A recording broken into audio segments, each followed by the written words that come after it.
Pernah kepikiran nggak sih dengan semua teknologi canggih yang ada di ujung jari kita ini sebenarnya jadi makin pinter atau gimana? Nah, kali ini kita bakal kupas tuntas gimana definisi pintar itu sendiri lagi dibentuk ulang gara-gara teknologi yang perkembangannya cepet banget. Coba dilihat gambar ini. Beda banget kan? Dulu, meja kerja kita itu isinya buku, ensiklopedia, kamus, semuanya basic, bisa dipegang. Sekarang, cukup satu laptop tipis. Nah, ini bukan cuma soal meja yang jadi lebih minimalis loh. Ini tuh simbol perubahan raksasa soal gimana cara otak kita sekarang memproses informasi. Oke, yuk kita mulai perjalanannya. Kita bakal lihat ada 3 era besar, 3 pergeseran gede soal cara kita berinteraksi sama pengetahuan. Kita mulai dari yang paling klasik dulu, era cetak. Dulu banget kita hidup di era cetak. Informasi itu ya benda fisik, buku, koran, majalah. Pengetahuan itu ada di tangan kita secara harfiah. Tapi buat dapatinnya butuh usaha, mesti jalan ke perpustakaan atau nabung buat beli buku. Gak instan kayak sekarang. Nah, di zaman ini yang namanya pinter itu artinya sama dengan jago ngapalin. Orang yang hafal tanggal-tanggal penting, bisa kutip isi buku di luar kepala, wah itu dia yang dianggap paling cerdas. Juara kelasnya lah istilahnya. Tapi uniknya, musuh utama kita waktu itu, yaitu rasa bosan, malah jadi pelatih otak terbaik. Karena nggak ada tombol search, kita ya mau nggak mau harus tekun, harus fokus. Otak kita jadi terlatih buat konsentrasi lama. Sebuah skill yang, jujur aja, sekarang udah langka banget. Terus, boom, datanglah era pencarian. Tiba-tiba aja, seluruh perpustakaan di dunia ini seolah-olah pindah ke kantong kita. Informasi jadi on demand, bisa diakses kapan aja kita mau. Cuma perlu ngetik beberapa kata, dan Google langsung kasih jawaban. Dan karena itu, skill yang paling penting juga geser. Udah bukan lagi soal siapa yang hafalannya paling kuat, tapi siapa yang paling jago googling. Orang yang paling pinter milih kata kunci, dia yang menang. Jadi pinter itu artinya jago berselancar di lautan informasi digital.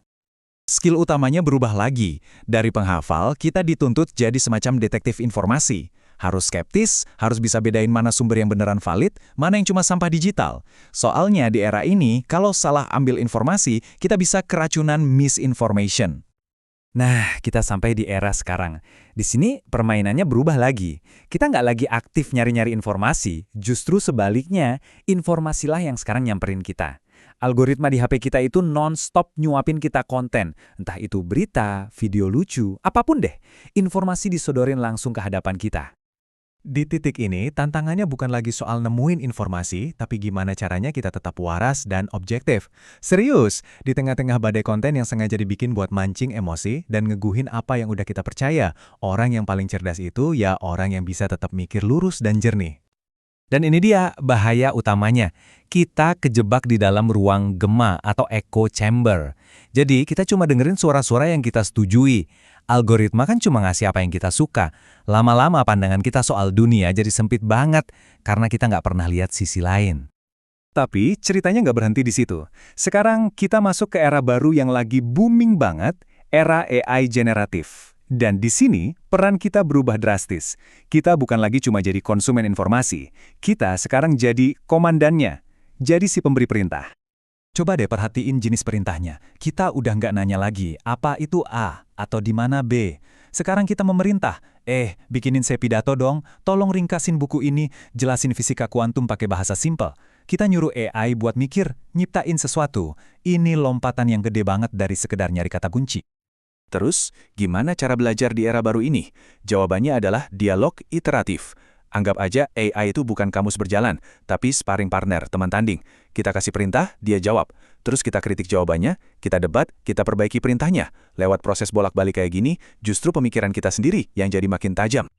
Jadi, nilai kita sebagai manusia itu bukan lagi ada di apa yang kita tahu, tapi di seberapa bagus pertanyaan yang bisa kita ajukan dan seberapa jelas arah yang bisa kita kasih ke AI ini.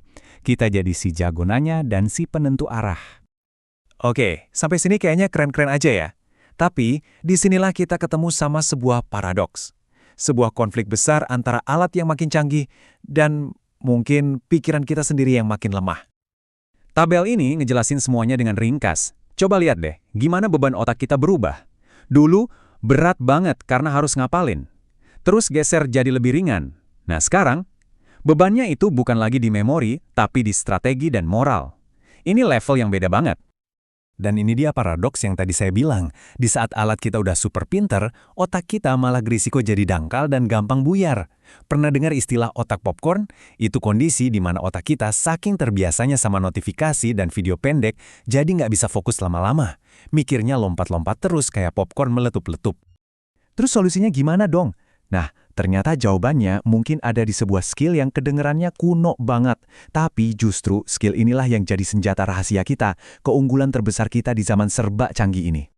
Membaca buku secara mendalam itu bukan cuma soal nambahin fakta ya. Anggap aja ini kayak lagi ngebangun fondasi dan kerangka rumah di dalam otak kita. Ini ngelatih kita buat ngerti hal-hal rumit, ngerti logika sebab akibat. Sesuatu yang nggak bisa dikasih sama AI dalam sekejap. Karena gini, tanpa gudang pengetahuan yang isinya banyak di kepala kita, gimana kita mau ngasih perintah yang bagus ke AI? Perintah kita bakal dangkal, ya hasilnya juga dangkal. Membaca itu kayak ngisi bensin buat intuisi dan kreativitas kita. Nah, kita sampai di kesimpulannya. Jalan ke depan itu ternyata bukan dengan berusaha jadi kayak mesin.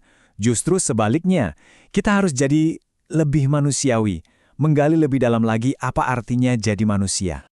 Ada kutipan bagus yang bilang gini, kecerdasan itu murah, kesadaran dan kebijaksanaan tak ternilai harganya.